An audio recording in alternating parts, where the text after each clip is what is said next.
Hello,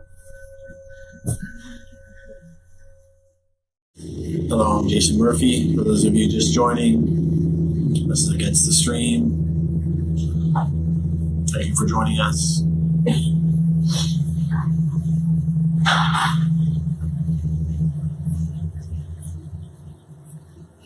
So like I had mentioned before, I'm just going to kind of freestyle tonight based on questions you might have. We'll kind of see where that goes. Didn't prepare anything in particular. I didn't even really know I was going to lead a metta meditation, actually.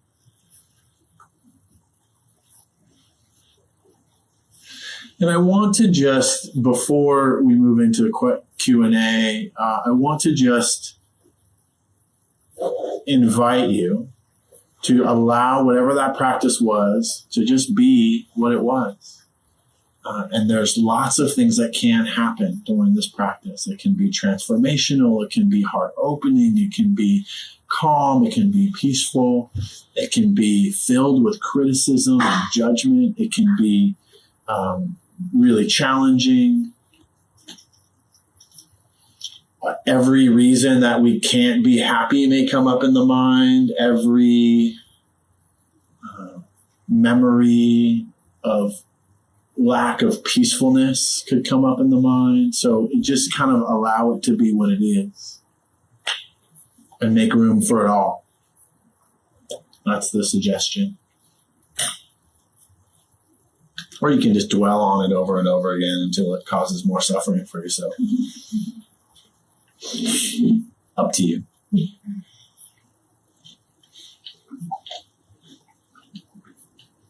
All right, so thoughts, questions, particularly kind of dharmic, could be meditation questions. Freestyle, please. I don't know what this is, but I was thinking about the list of 11 benefits of metta. Just wanted to bring out. Are you familiar with the? I am, yeah. I really love it. Yeah. I don't have it totally memorized, but I think it's really interesting, right? Like, we will gain more friends, and we will be impervious to, weapons, and there's this like poison will not affect us, right? It's people who practice metta will sleep peacefully, wake peacefully, dream peaceful dreams. People will love them. Angels will love them. Angels will protect them. Poison, fire, and arrows won't harm them. Their minds are clear.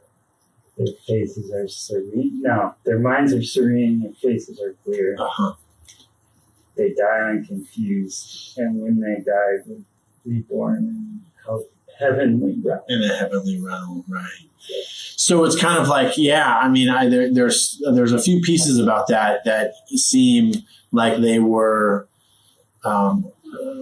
appropriate for the time, but I think that we can have some everyday translations, right? So I'm glad that you memorized that. Yeah, it's not a list that I have memorized. Yeah. I feel like what that's saying. Well, what does that say to you? I think there's a lot of kind of metaphors. I love the poison, fire, and arrows one. Mm-hmm. I think it's kind of like a metaphor of ill will. Yeah. Can it harm you in this state? Right.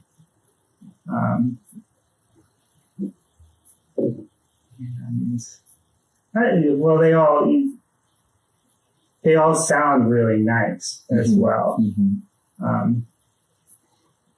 And there's one retreat where one of the teachers went through the whole list, and people just raised their hands for the ones that were their favorite. Sure. And I like that as just to see which ones resonated for different people was interesting too, and kind of unexpected. Yeah. For some people, it's like, I really want to sleep peacefully. Right. It was interesting. Yeah. Reflection. Yeah. Thanks for sharing that. It reminds me of a story of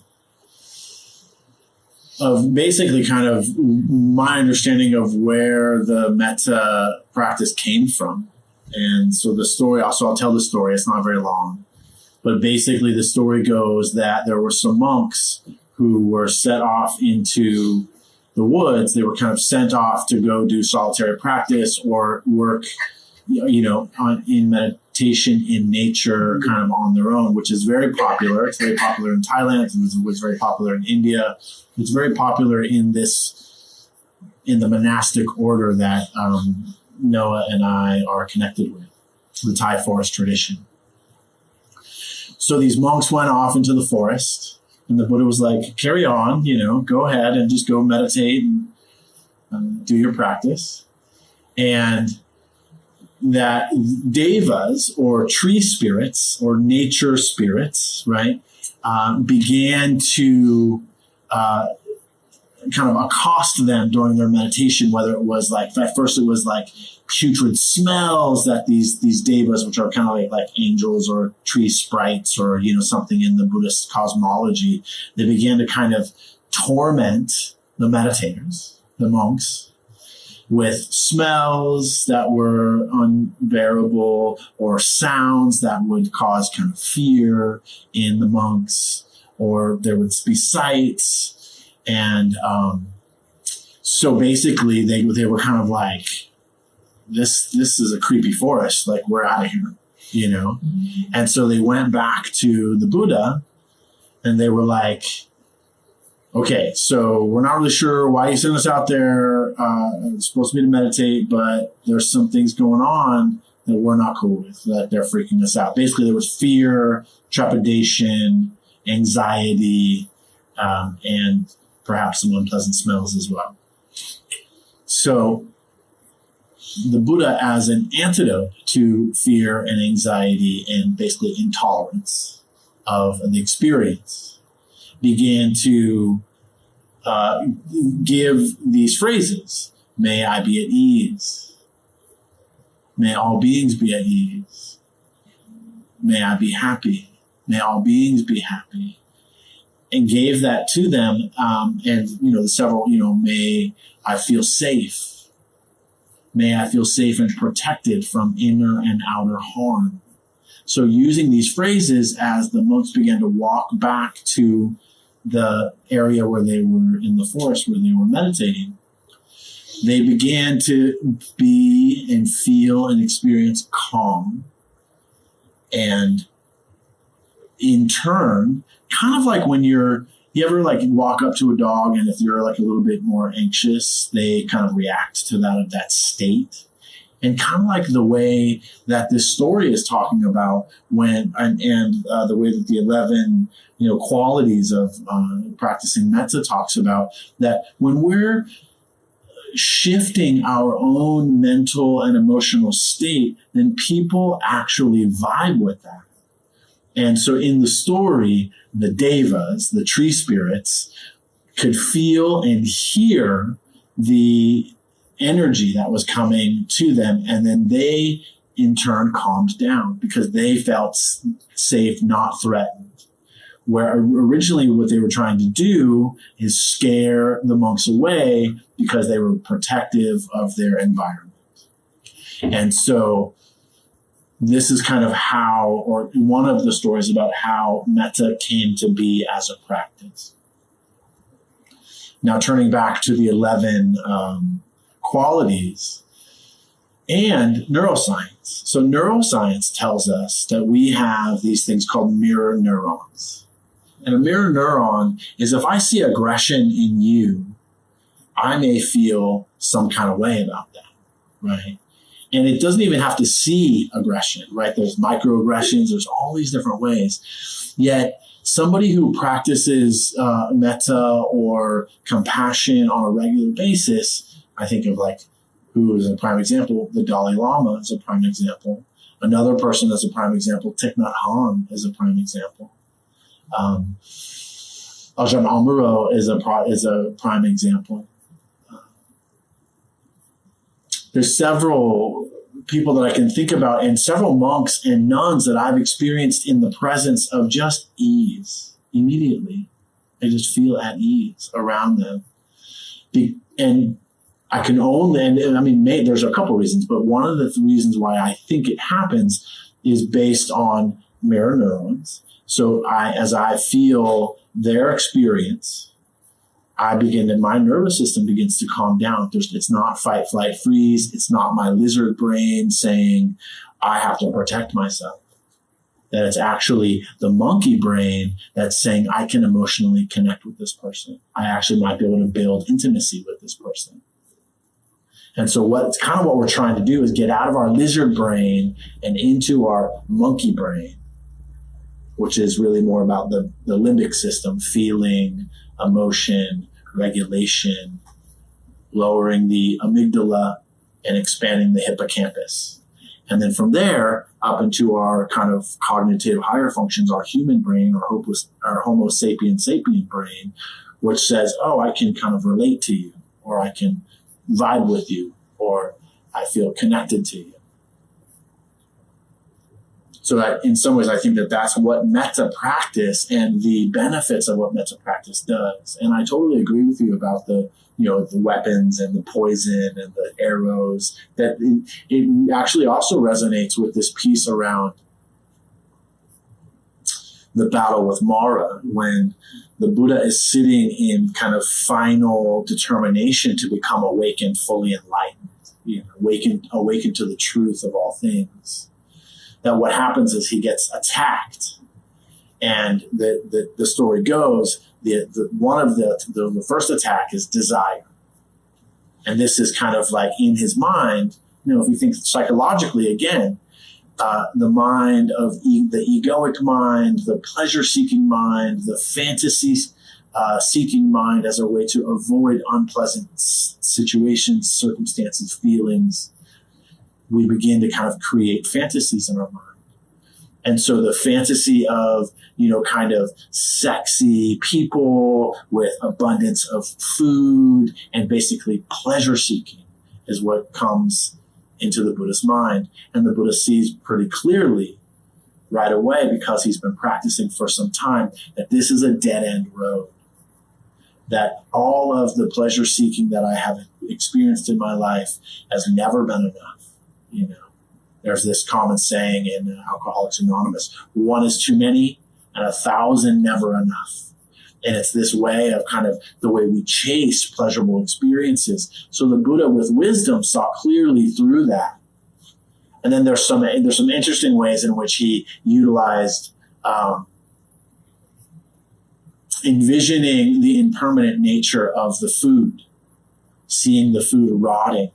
So then it wasn't as appealing, and it didn't distract him from the final goal, which is to awaken and see the truth. He saw the young, beautiful people kind of dancing and offering food as aging. And then take another step further, not only aging from youth into kind of elderly, but then dying, as we all do. We all will.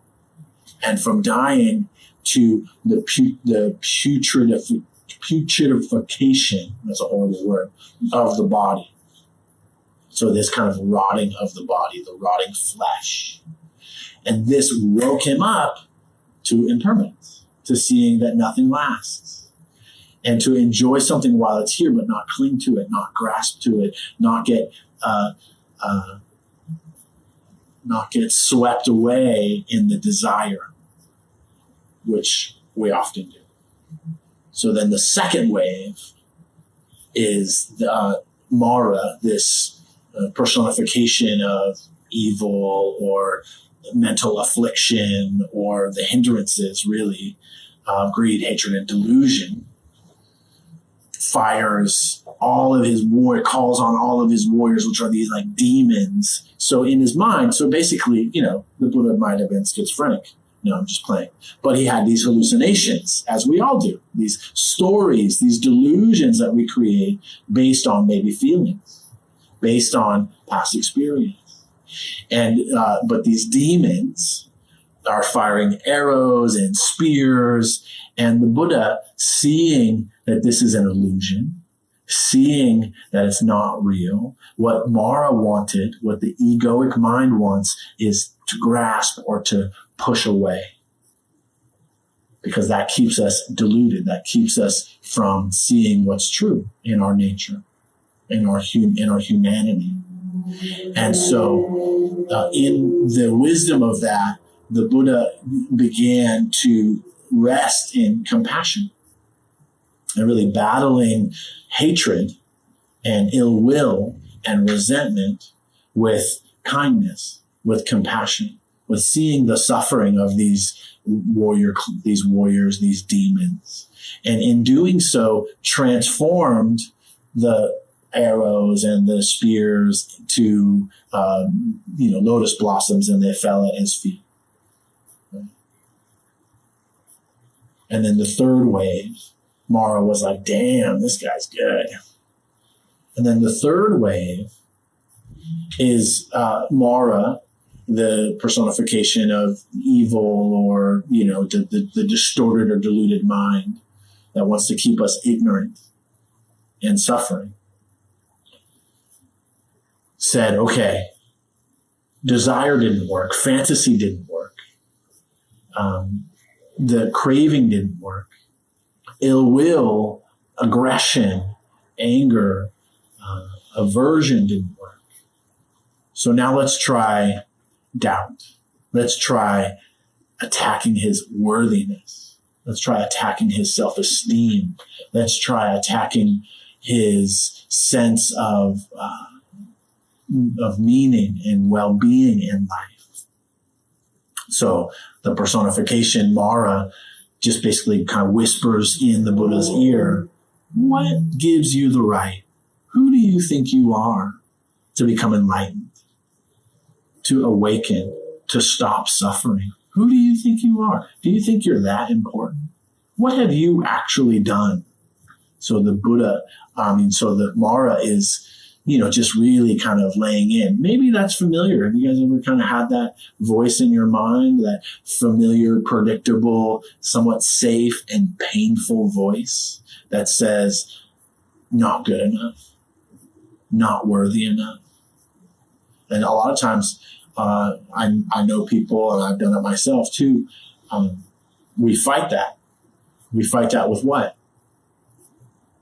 With strong determination, with confidence, with seeing clearly. So this is known as doubt or delusion, a form of doubt. Doubt, a form of delusion. And the Buddha, in this moment, touches the ground, touches the earth, and says, as the earth is my witness, through my actions, through my deeds, I am worthy to awaken. I'm worthy, having been born in this body. I'm worthy because of the lifetimes of generosity, of kindness, of compassion that I have grown, that I have shared. And in the Thai, this is one of my favorite parts, in the Thai telling of this particular story, the earth goddess, which is one of very few feminine beings, the earth goddess rises up to bear witness that the Buddha is down, and down for his, and deserves it. And she has all of the water, because there's a way in which in Thailand, there's a way in which when there's a blessing, that giving blessing to the earth, giving some water, any amount of generosity, there's a pouring of water on the earth as a feeding the earth, just as we are feeding ourselves. And so the earth goddess comes up, and all of the water that the Buddha had ever given to the earth washes all of the armies of Mara away. And then that's, in some ways, this is a metaphor of clearing the mind, clear comprehension, seeing through the delusion of greed, hatred, and ignorance. So the arrows and the bows and the spears made me think of that. Thank you for sharing that. It was a fun ride. I got a question. Please. So in Buddhism, it's a core belief that you're not going to find lasting happiness outside of yourself, and that like all of those things are cultivated within the self and your own direct experience. And something that I struggle with is if you think if happiness is not going to come from outside the self, if it's coming from inside the self or in your relationship with everything outside of it, then for me, I start to get a little bit nihilistic, and I'm like, why do anything then? Like why try and do a career, or like why? I mean, sure, like have money, but anything past that, if that's actually not going to make you happy, if that's not going to be a source of, I don't know, if accomplishments don't mean anything. And I feel like because everything's impermanent in the end, and whatever you do, you're not going to be able to take with you. So I don't know. Do you have any thoughts on that? Because I feel like I understand that might be the other extreme, but that's kind of where my mind goes when I think about everything's impermanent. The accomplishments don't matter. Like, why bother? Why bother? Yeah. That's a great question, and it was too long for me to repeat for the people at home, so I hope that you guys heard it. But basically about kind of the near enemy of the path or the goal, or the near enemy of what's thought about as emptiness or anicca or impermanence is nihilism. This kind of like, on one extreme, it's fatalism. So in the time of the Buddha, there was fatalism, which is we're all fated to, whatever our lot in life is, right? And the Buddha was like, no, because we have the actions, we have the rewards of the karmic momentum that we create. So just to say that was his rebuttal against fatalism. And on the other extreme is nihilism, right? Why do anything? Life is, what life do you live, you die. Now this is also karma, because what we're left with it's not ours, but is a karmic momentum, right? So this gets a little bit into karma and rebirth. But I want to answer a little bit more specifically and personally, because I have battled with that myself. This idea of nihilism. Because I came to a point where I feel like intellectually it's really easy to just be like, nothing matters, but it does matter. And if it didn't matter, then why would we continue on this path? Why still meditate? Because how we live in this moment does matter. What we experience here matters. And it's not that it matters 50 years from now or tomorrow when we get hit by a bus, and it only matters if we get reborn into some new life, because that actually is something that the Buddha said, it's not even one, we don't know. I don't know what actually happens when we die. Yet living with non-attached appreciation means enjoying the cup for all that it's worth, right? It's what it does for me, enjoying what's in the cup, knowing that it's going to be broken, knowing that the cup's going to be empty. To still enjoy the cup brings what? Brings a sense of peace and ease. That's been my experience. That if we're constantly being like, this fucking cup doesn't matter, then what matters, right? What does matter in life? Why even live? Why not just slit my throat? Right? Now that is a door that some people contemplate walking through. From the Buddhist perspective, no one gets out alive anyway, and no one gets away with anything. So what does nihilism breed? Generally dissatisfaction, generally a sense of self-importance, right? So it actually is feeding Mara, it's feeding the delusion. So what is the purpose in meditating? Well, to live in this moment as free as possible. And if I can live in this moment as free as possible, then I don't know what happens at the end, right? But it's the near enemy of the path of this kind of effort, the sustained effort, is this idea. This is my thoughts anyway, right? Is this idea of why bother? Well, and people stay there. I know lots of people that don't believe in meditation. They think this is all just a bunch of waste of time. What are you guys doing? Just sitting on the cushion all the time. Yeah. And what happens during meditation practice? Why do you continue to come back? Why are you here now?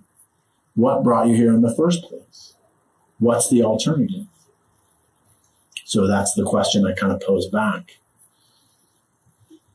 There's also, there's that teaching about, that it's all within, right? The answer isn't external, but there's also so much teaching about right intention, right speech, right livelihood. I mean, I tend to think from my perspective at this point in my life that it's somewhat about having right view. So if your view is, I'm going to throw myself into this job and I'm going to be famous and make tons and tons of money, the admonition is that's not going to be what's going to make you happy. It isn't don't do it.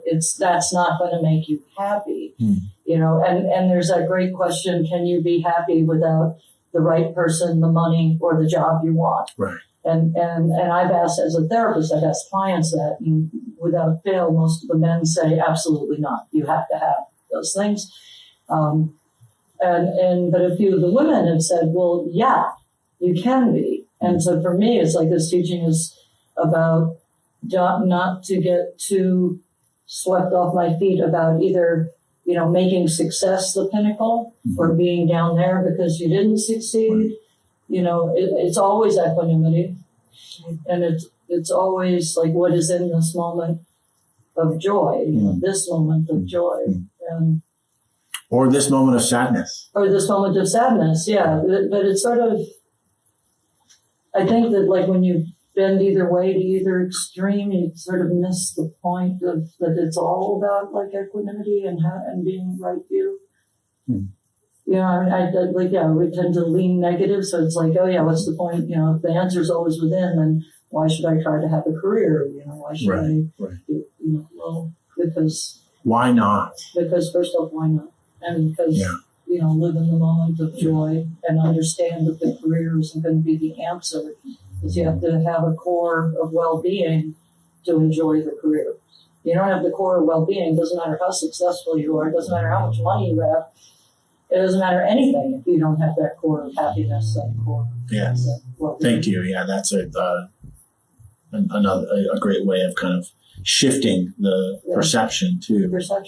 And that like I had talked about with the Eightfold Path, it starts with wise view or wise understanding, and it ends with wise view and wise understanding. And the reality is that there's inspiration and confidence, and then through mindfulness practice, we're able to see more. Through concentration, we're able to deepen our understanding of what this mind-body experience is going through, right? And then leading to more and more understanding of wisdom.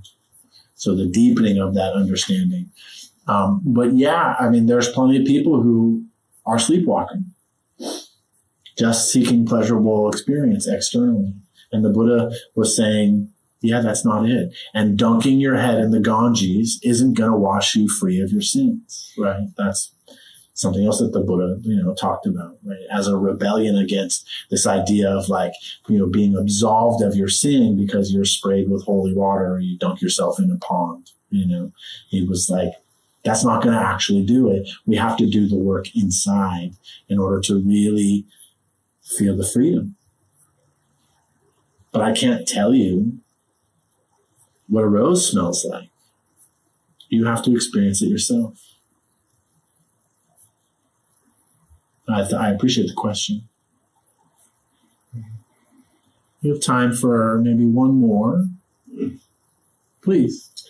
I thought it was interesting what you were talking about, about the limbic system and trying to get to that phase of healing, because early on, 95% of my practice is just basic mindfulness. I don't ever have a concentration or a mantra, if you will. Mm-hmm.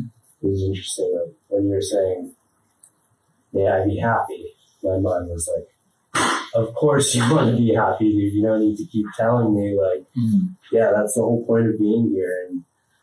And I just, my mind was like, oh, this is all kind of phony. Of course you want to be happy. Mm. And then there's like, I don't know, like a light switch where it's just like, oh, now I'm embodying, feeling peaceful. Mm-hmm. Mm-hmm. So when you cue to just soften up to the feeling, I could definitely feel a bit of a shift. Just an observation. Yeah, great. Yeah. That is, the intention is the more that we use metta practices or repeated phrase, then what happens is that the deeper it kind of gets in our psyche. And if you think about, yeah, sure, I want to be happy on a conscious level. Yeah. We could say that all day long, yet on a subconscious level, we could be acting or reacting in ways that are not conducive to our conscious thought about want to be happy. In other words, core beliefs, right? Behaviors, thoughts that we're not totally conscious of, that are drives, that are perhaps driving us, kind of like greed, hatred, and delusion are really, what in psychology we would call core drives or base drives. So it's really about kind of reprogramming or changing, like I said earlier, our neural pathways to deepen our experience from a conscious level, we can begin to experience it subconsciously and then perhaps unconsciously. It's actually where we're driving from, which I also think points back to the 11 kind of attributes or of metta, which is that people begin to cellularly change. I mean, and we do that every 8 years anyway, right? 7 or 8 years, we're constantly replacing every cell in our body. But to react or respond, I should say, from a place of genuine kindness, from a place of genuine peacefulness or unshakability, right? This is really the kind of the happiness that's talked about by the Buddha, this unshakable happiness, not based on causes and conditions or external sources, but based on a belief or a knowing that we call Buddha nature, right? That this kind of this awakened heart mind is enough. And all the extra, which is wonderful to have, is fleeting and bonus, right? So that's, I think, what's being pointed to in the practice. And it sounds like you were able to kind of touch into that. And I would say, keep going. Yeah.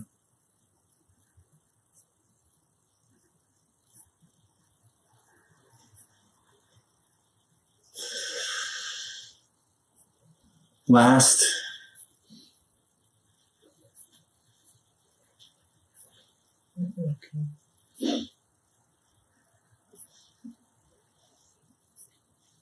All right, so this, we're just about out of time anyway. This was an experiment.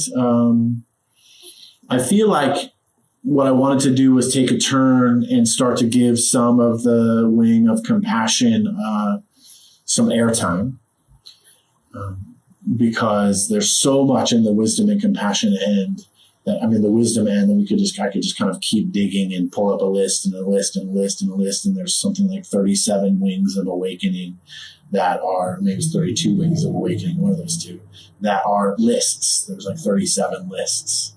And yet there's this whole wealth of hearts, of healing that comes from the compassion side.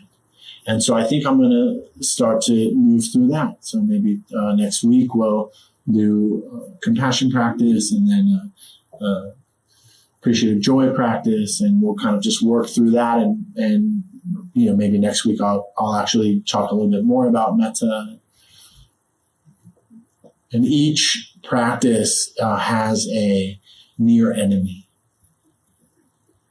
or what's it countering? I think of metta as a counterattack to anger, ill will, resentment, grudges, being an asshole. So I'm less of an asshole than I was when I started the metta practice. I mean, maybe, I don't know. You should ask people that have known me for a long time. Noah agrees I'm less of an asshole. He's known me for 32 years. It's kind of a long time. He's less of an asshole too. All right. Thank you so much for your time and your attention, your practice. Just to say, this center is run completely on the donation of those who attend. And there's no dues or fees because it is really part of the practice is, what does generosity mean to you? What does this center mean to you? We don't charge at the door because we want anyone and everyone that can come to come. And then part of the way in which we talk about this is reciprocity, this paying it forward economy. So those of you who are here now, or those of you who maybe come here regularly, are by supporting this center, are creating the opportunity for people who have never been here before to come, or for this place to sustain its availability until it disappears someday, because all things do. So there's several ways. There's a bowl. We have cards we can swipe. There's Venmo, which is Against the Stream Meditation. And also on the website, you can donate through PayPal at Against the Stream Meditation donations. AgainstTheStream.com donations. Okay. AgainstTheStream.com/donations. My job is to memorize that, and I'm not doing very well. Mm-hmm. And, there's Noah teaches on Mondays here. Please come check his group out. We're talking about adding more things, so tune back in. We have a lot of these talks are on a podcast, Against the Stream podcast. So check us out. I just found out the other day we're on Spotify, so easy enough. YouTube, yeah. That's why we have all these Dan-fangled machines everywhere. Thank you for Ricky for coming and helping, and Brian for helping set up regularly, and for all of you who attended. Really appreciate all of you.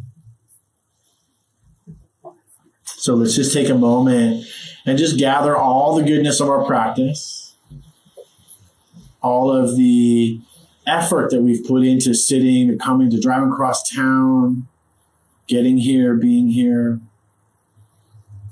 effort into returning to the practice again and again, not only for our benefit, but for the benefit of all beings. May all beings be happy. May all beings be peaceful.